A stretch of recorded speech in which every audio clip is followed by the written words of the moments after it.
உங்கள் அம்பிட்டு பேருக்கும் கும்பிட்டுக்கிடுறேன். நீங்கள் எல்லாரும் சௌரியமாக இருக்கீங்களா, நல்லா இருக்கீங்களா? நான் எப்போதும் சாமி கும்பிடும்போது எல்லாரும் நல்லா இருக்கணும், எல்லாரும் ஆரோக்கியமாக இருக்கணும்னு தான் வேண்டிக்கிடுறேன். இப்போ சில சமயம் நம்ம வீட்டில் இருக்கிறவங்களே ஒன்று சொல்லுவாங்க, எனக்கு பசிக்கவே இல்லைன்னுட்டு.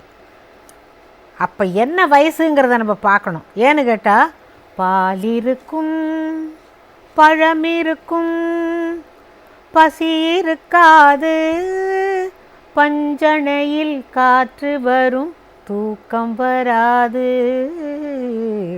தூக்கம் வராது. அது பருவ கோளாறு.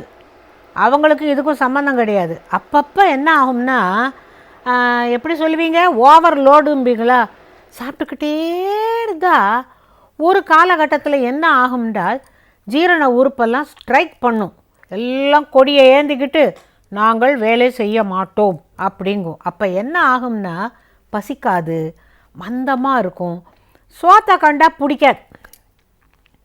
இந்த பாலும் கசந்ததடி படுக்கை நொந்ததடின்னு பாடுறாங்களே, அன்னம் பாலும் வெறுத்து போச்சுன்னுட்டு, அந்த மாதிரி இல்லை.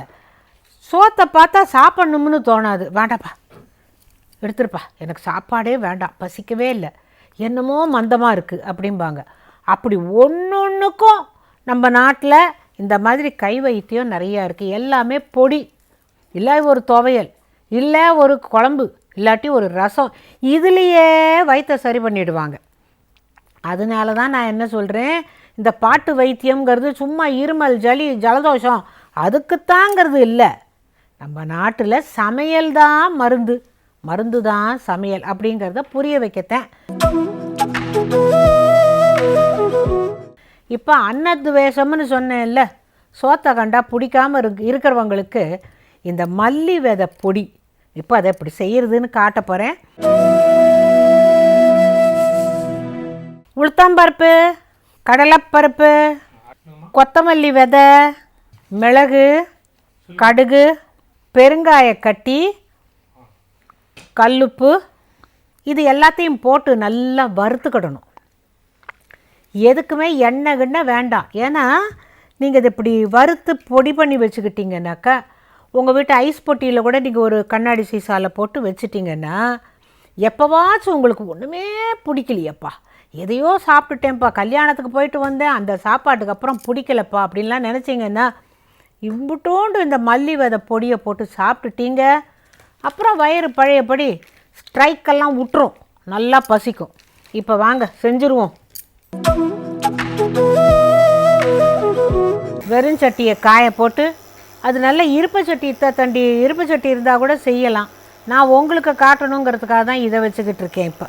இப்போ இது சுடட்டும். சுட்ட பிறகு இப்போ இந்த கடுகை நல்லா பொரிய விட்டுடுவோம். ஏங்க, கடுகு ரசத்துக்கு தானே தாளித்து கொட்டணும், எதுக்கு நீங்கள் இந்த பொடியெல்லாம் போடுறீங்கன்னாக்கா அதுலேயும் மருத்துவ குணம் இருக்குது. இந்த கடுகும் நல்லது, வெள்ளைக்கடுகை வச்சு சுற்றி போடுவாங்க, வெண்கடுகும் மருந்து. பிடிக்குதா?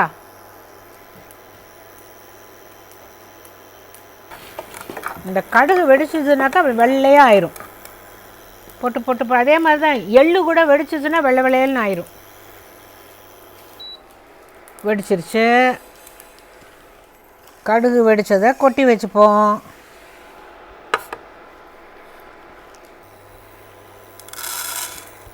மிளகு,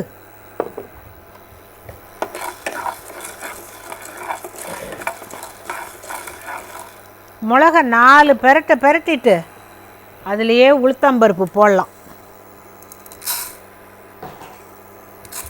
உளுத்தம்பருப்பு உடம்புக்கு ரொம்ப நல்லது. அதனால தான் கடுகு உளுத்தம்பருப்பு தான் தாளித்து கொட்டுவோம் நம்ம பொரியலுக்கெல்லாம். தினம் உளுத்தம்பருப்பு உடம்புக்கு சேரணும். எங்கள் வீட்டில் அந்த உளுத்தம்பருப்பெல்லாம் திரிப்பாங்க.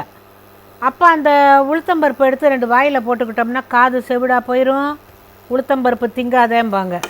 அது நிஜமாக பொய்யான்னு எனக்கு காது டாக்டர்கிட்ட கேட்கணும்னு கூட நான் நினைப்பேன். அதுக்கும் இதுக்கும் என்ன சம்பந்தம்? அப்புறம் என்ன தெரியுமா சொல்லுவாங்க, என்ன இந்த ஆம்பளை பசங்களோடலாம் நான் கில்லி தண்டாலாம் ஆடுவேன், நீ அவங்களோடலாம் போய் விளையாடனா காது அருந்துரும்பாங்க. என்ன காது அருவேன்? அவங்களோட விளையாடினா ஏன் காது அறுவுது? அப்படியெல்லாம் சொல்லுவாங்க. காது இருந்தால் பரவாயில்ல அப்படின்ட்டு போய் நான் அவங்களோட விளையாட போயிடுவேன். ஆக்கிற பம்பரம்லாம் விடுவேன்னா பார்த்துக்கிட்டுங்களேன், அதெல்லாம் ஒரு காலம். இப்போ மிளகு, உளுத்தம்பருப்பு, கடலைப்பருப்பு எல்லாம் நல்லா செவக்க வறுத்த பிறகு இந்த பெருங்காய கட்டி உடைக்கணும். இதுக்கு வெள்ளைக்காரன் பேர் வச்சான் பார்த்தீங்களா, அசஃபோய்டிடா, நாத்தம்னு அர்த்தம். நாத்தம் ஒன்றும் இல்லை, அது அவனுக்கு நாத்தம்.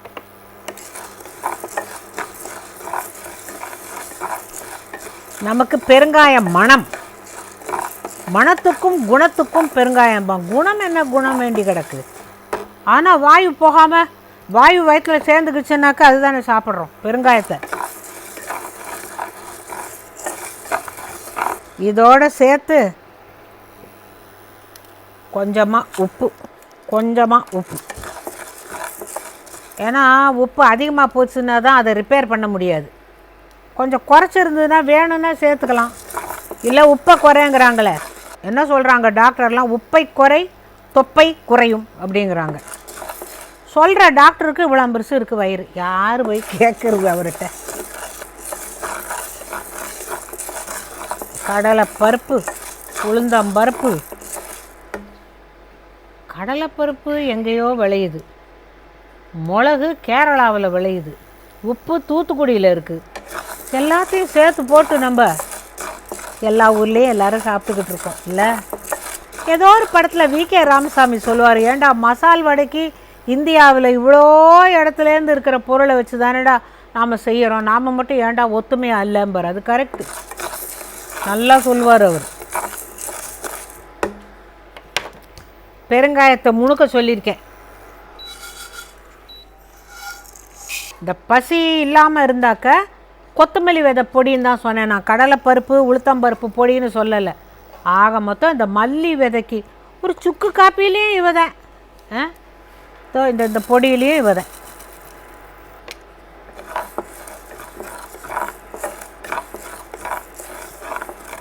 நம்ம சாம்பார் பொடியெல்லாம் செய்கிறோமே, குழம்பு பொடி, அதுலேயும் இந்த மல்லி விதை வாசந்தேன். புளிக்குழம்பு செய்கிற போது சில பேர் வீட்டில் காரத்தூளை போடுறாங்க. அது மேலே எண்ணெய் முதந்துக்கிட்டு செக்கச்சவேல்னு இருக்கும், அது வயிற்றுக்கு கெடுதல். அதுக்கு பதிலாக நீங்கள் என்ன செய்யலாம், புளிக்குழம்பு செய்யும்போது சாம்பார் பொடியை போட்டுறணும்.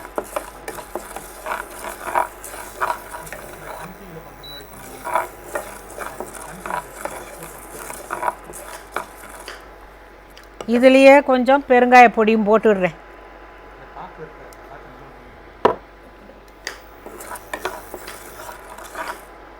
இப்போ அடுப்பை அணைச்சாச்சு. இந்த மல்லியும் நல்லா செவந்துருச்சு. மிளகு, கடலைப்பருப்பு, உளுந்தம்பருப்பு, கடுகு, பெருங்காயம், மல்லி விதை. இப்போ இதை ஆறவும் நல்லா பொடிச்சு எடுத்துகிட்டு வந்துடும். முத்து பேச்சு, இந்தா இதை எடுத்துகிட்டு போய் பொடிச்சிட்டு வாப்ல. அப்பாடி, நான் நினச்சதுக்கு முன்னாலேயே கொண்டாந்து கொடுத்துட்டாவ. எப்போதும் குரல் கொடுப்பேன், ஏன் முத்து பேச்சு அரைச்சிட்டியான்னு. இன்றைக்கி நான் கேட்குறதுக்கு முன்னாலேயே கொண்டாந்து வச்சுட்டா. சரி, இது யார் யாருக்கெல்லாம் பசி இல்லாமல் போகும்னு நீங்கள் பார்த்தீங்கன்னா, பிள்ளைங்கள்லாம் என்ன பண்ணுறாங்க, எப்பா வாயில் கூட பேர் நுழைய மாட்டேங்குது. என்னவான் தெரியுமா, நான் எங்கேயோ அந்த நானும் எழுத்து கூட்டி படித்தேன், PIZZA, அந்த பிட்ஜா அப்படின்னு. அது பேர் பீட்சாவான். ஏன்னா அதில் எதையோ போட்டிருக்காங்களா, அப்படியே ஒயின்னு இழுத்துக்கிட்டு சாப்பிடுதுங்களா, பீச்சு தான் சாப்பிட்ணும். அதை வேற பெருமையாக நம்ம ஊர்லெல்லாம் சாப்பிடும்போது இங்கே வழிஞ்சாலே இன்னும் ஒழுங்காக சாப்பிடும்போம், இது அப்படியே நொயின்னு எடுத்துக்கிட்டு சாப்பிடுதுங்க. அது பிட்சாவும். இன்னொன்று பர்கரும்.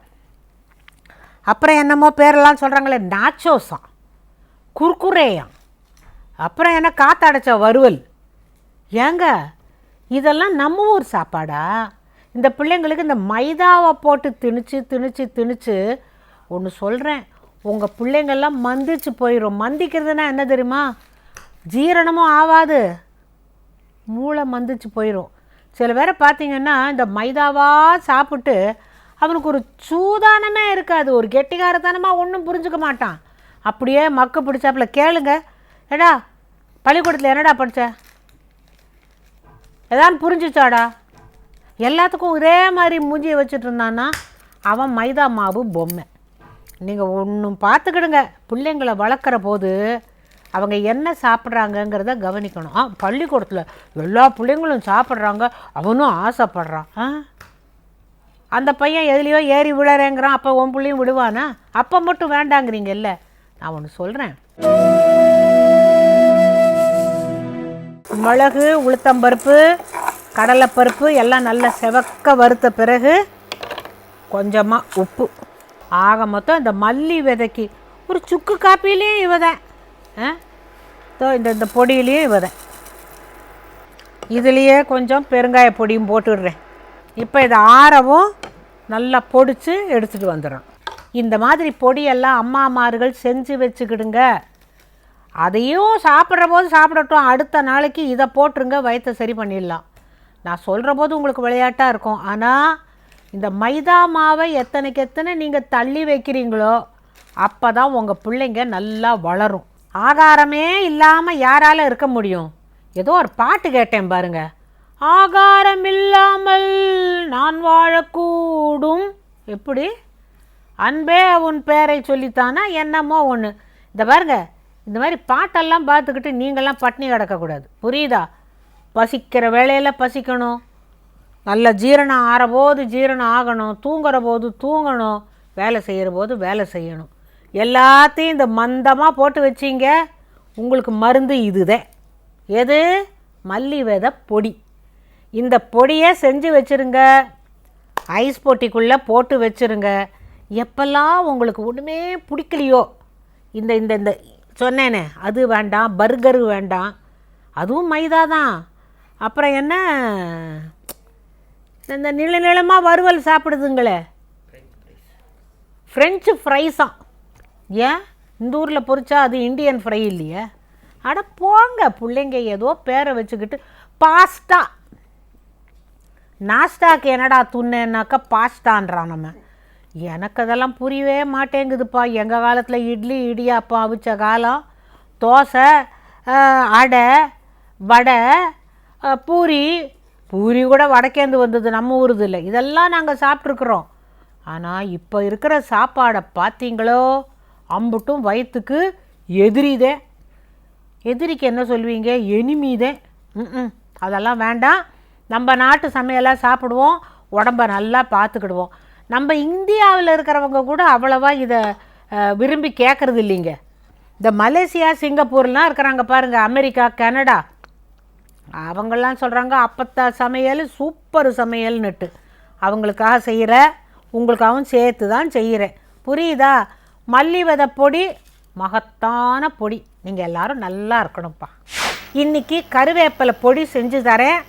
நீங்கள் அதை செஞ்சுட்டு சாப்பிட்டீங்கன்னா, ஒரு வாரத்தில் ஒரு 2 நாளைக்காச்சும் இந்த கருவேப்பிலை பொடி சாப்பிட்டீங்கன்னா முதுமை அவ்வளவு சீக்கிரம் உங்ககிட்ட வராது, இளநரை வராது, வழுக்கை வராதுன்னு நான் சொல்ல மாட்டேன்.